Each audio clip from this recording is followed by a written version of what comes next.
The Quran speaks about the Orthodox Christian world, and there's a whole chapter in the Quran, and it's called Suratul Rum.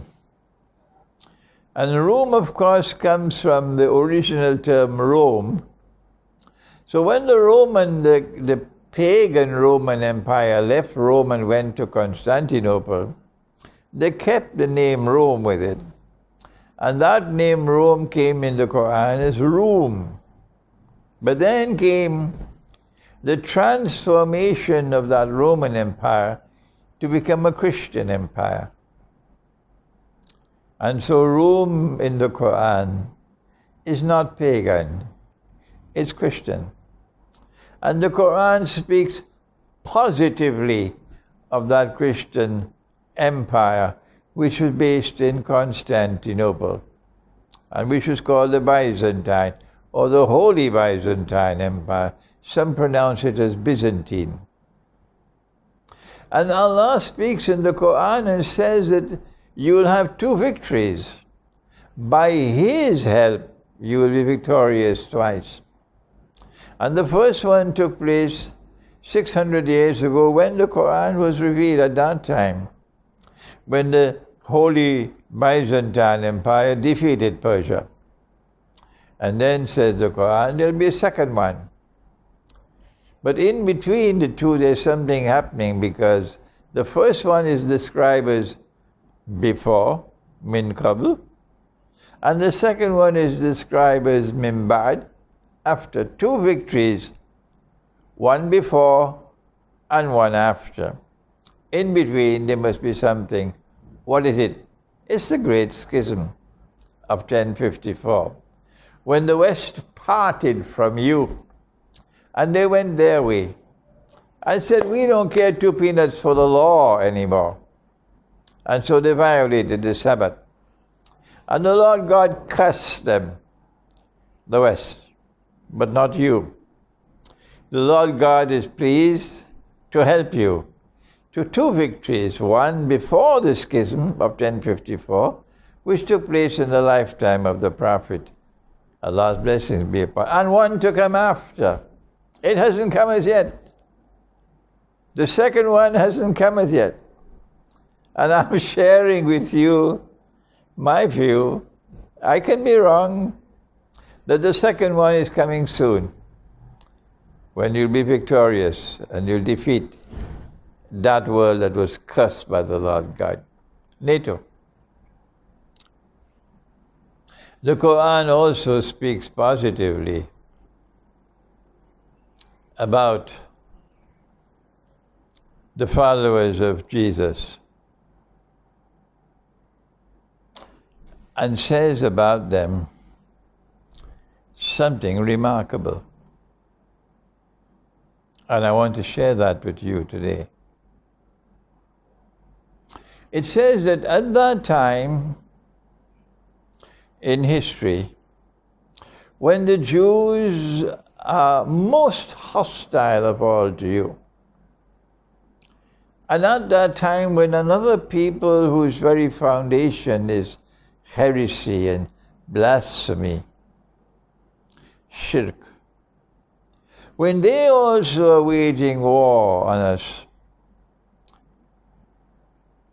and showing immense hatred, war on Islam, at that time, says the Quran, listen carefully in Russia, at that time you will find, says Allah to us, He says, you will find that those who will be closest in love and affection for you, Muslims, would be a people who declare, we are Christians. So these are not secularized Christians whose primary loyalty is to their national identity. We are Americans, we are French, we are British, and whose religious faith is secondary, it's private, secularized Christians. No, these are a different kind of Christians, whose primary identity is their faith. They're not secularized. These are a Christian people who still have the priesthood intact. And the priest occupies a position of great importance in society.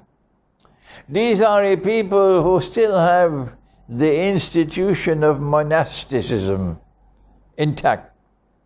And they cherish the monastery. And they cherish the monastic way of life. And finally the Quran says, and they're not arrogant. And they are not an arrogant people. They don't want to rule the world. That's Russia today.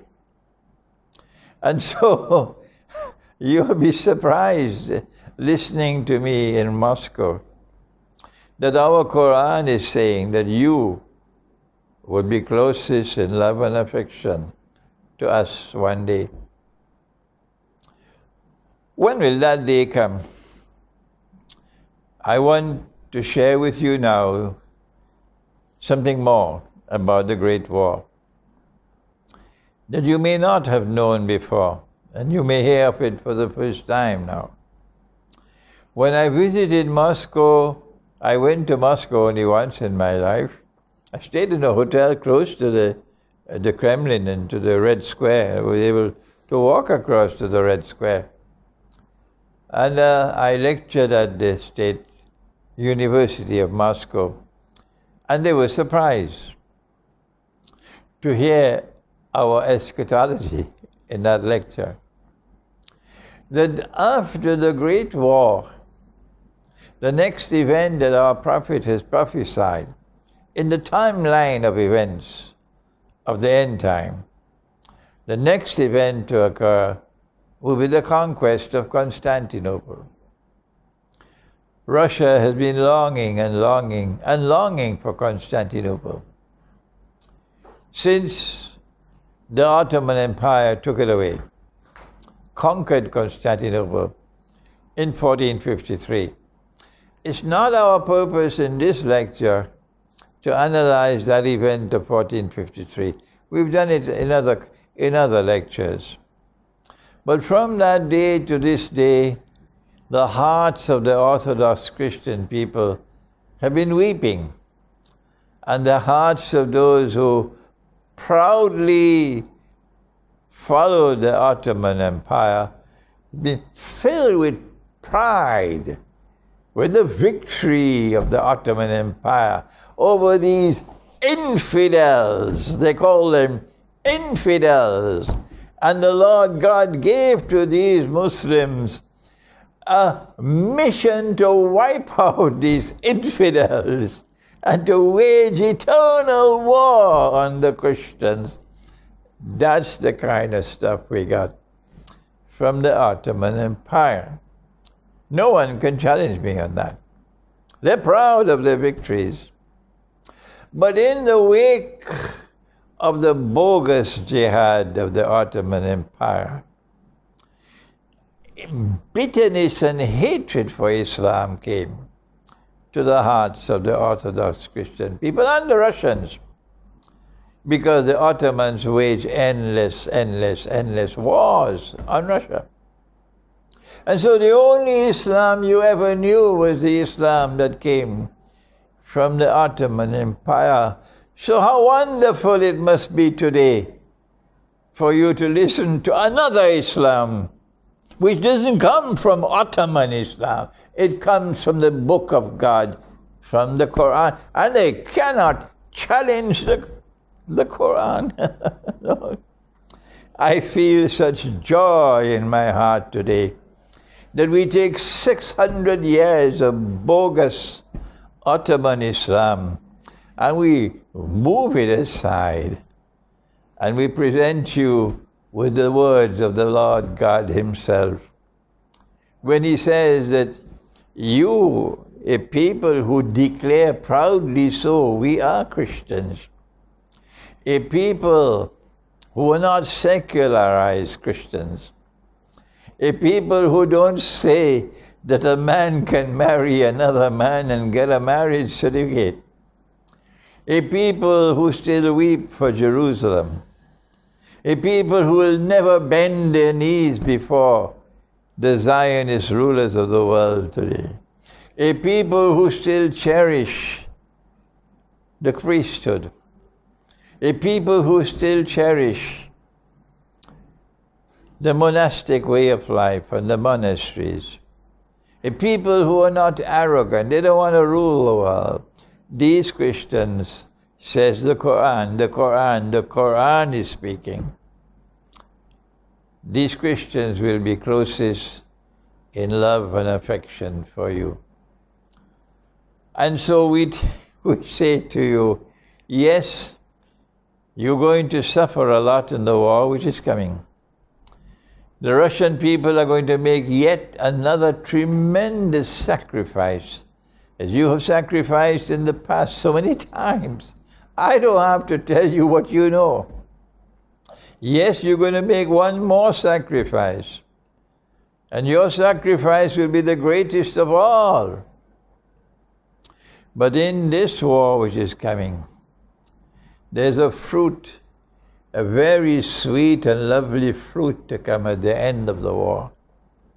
And that is our prophet has prophesied. And they must be shuddering now as this prophecy is around the corner. That a Muslim army, not an Ottoman army, a Muslim army, not an Ottoman army. I am talking to 600 years of history now. A Muslim army, not an Ottoman army. A Muslim army will conquer Constantinople. How wonderful are these words today, as we take 600 years of history and we sweep it away.